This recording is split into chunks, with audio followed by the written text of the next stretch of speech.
Hello, I'm Diane Trees. Florida is a mecca for boaters and water-related recreation. However, along with that fun comes responsibility. Alcohol is the leading contributing factor in fatal boating accidents. Here to discuss safety and basic rules on the water is Officer Chad Weber of the Florida Fish and Wildlife Conservation Commission. Officer Weber, welcome. Thank you for having me. Now, you are with the Florida Fish and Wildlife Conservation Commission. Yes. I think a lot of people look at that in terms of the environment and not so much of what you do on the water. You protect the waterways.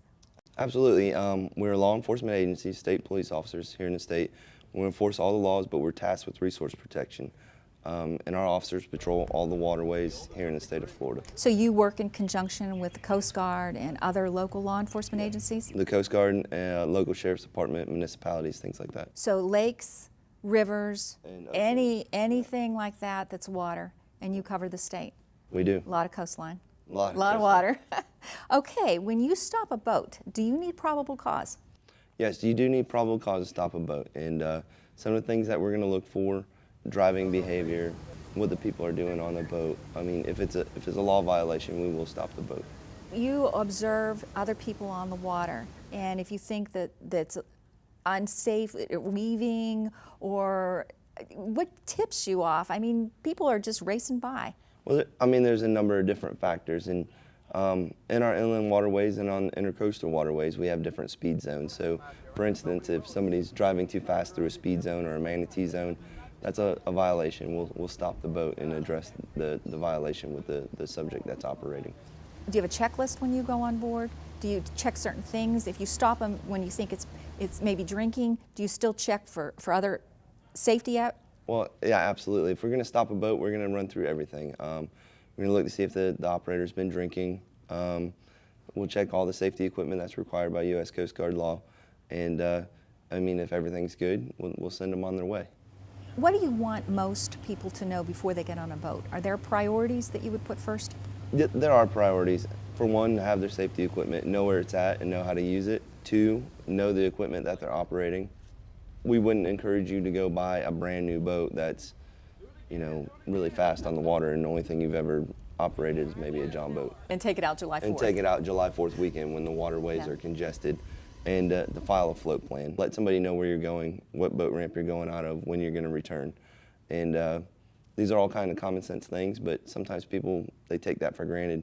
With the float plan is very important, because if something were to happen on the waterway, your family could get in contact with us, and we know where to begin looking. Not that it could be a bad thing, but you may just be broke down and need assistance, so we wouldn't be able to respond to that. Or if the weather changes rapidly, in some of the shallower bodies of water, I would imagine you have turnover, so the waves get a lot rougher. Yeah. Well, in the state of Florida, the weather changes.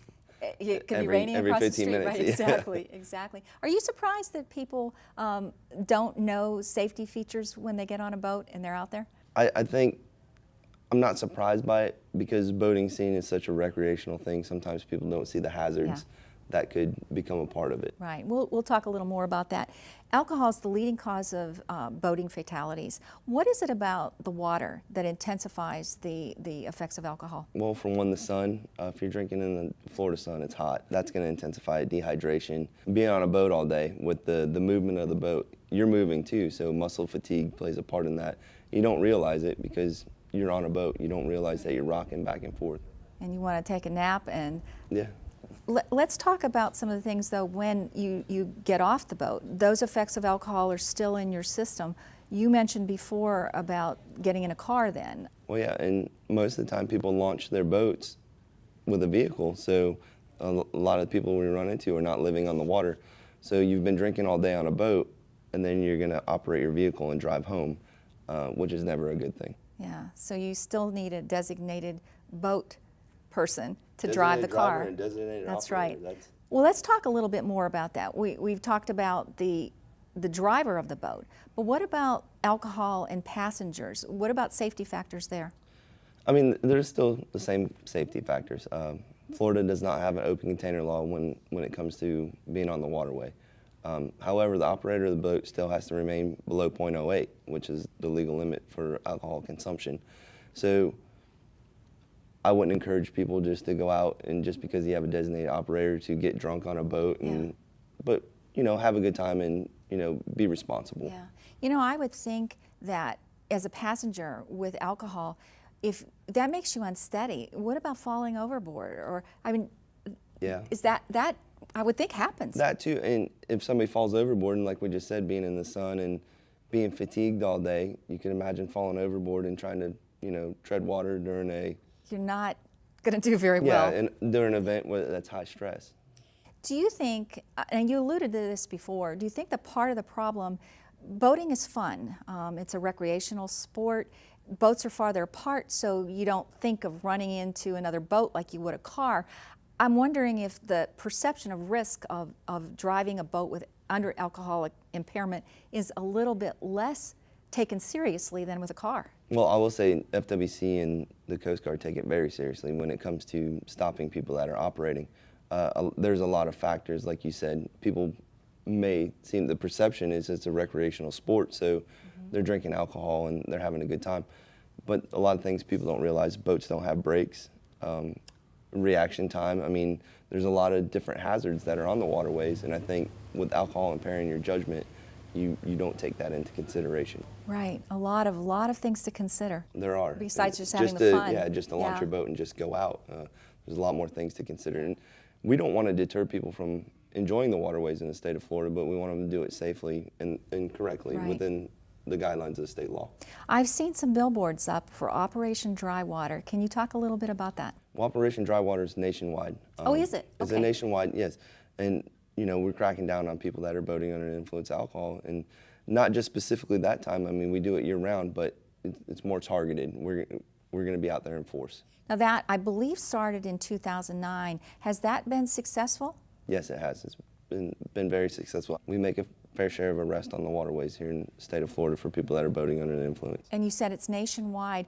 Do you partner with other people? We partner with U.S. Coast Guard and our local agencies here in the state of Florida. Now you mentioned heightened enforcement periods of time. What can boaters expect to see during those time frames? And when are they? Typically during our holiday weekends, you'll see the Sheriff's Office, if they have a Marine unit, FWC and U.S. Coast Guard. You can almost be certain that you're going to be stopped if you're driving or operating in a manner that is not consistent with state law. How severe are penalties for BUI, boating under the influence? Well, they can be very severe. Just take, for instance, you're out with your family and your friends all day and you're drinking, and an FWC officer comes upon you and you're drunk and you're operating a boat. Well, you're going to go to jail. We have a zero tolerance for boating under influence. And like you said before, with most of the fatalities and boating accidents that we have involve alcohol, we just can't take that risk. Other penalties, if you have 3 BUIs or DUIs within a 5-year time frame, it could be a felony. So you could look at prison time. And we don't take it very lightly, so the average person shouldn't either. So BUIs are not separate from DUIs. They are all looked at for your license, and I don't think a lot of people may be aware of that. Well, not your driver's license. Now, BUI is different. You don't lose your driver's license for a BUI. But like I said, if you've had 2 BUIs and a DUI within a 5-year time frame, it's a felony. Right. So you could potentially lose your license and be subject to more penalties or prison time. Yeah. So.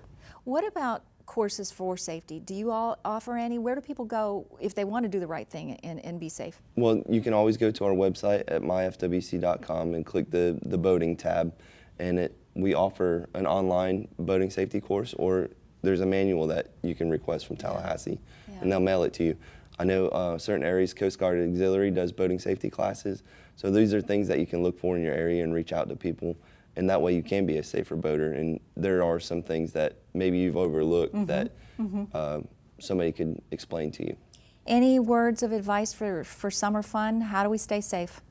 I'll just reiterate the ones that we already said. Have your life jackets, designate an operator, and file a float plan. Always watch the weather, because it can change instantly in the state of Florida. Can change immediately. Yeah. Thank you. These are very helpful tips, very informative. Well, thank you very much for having me.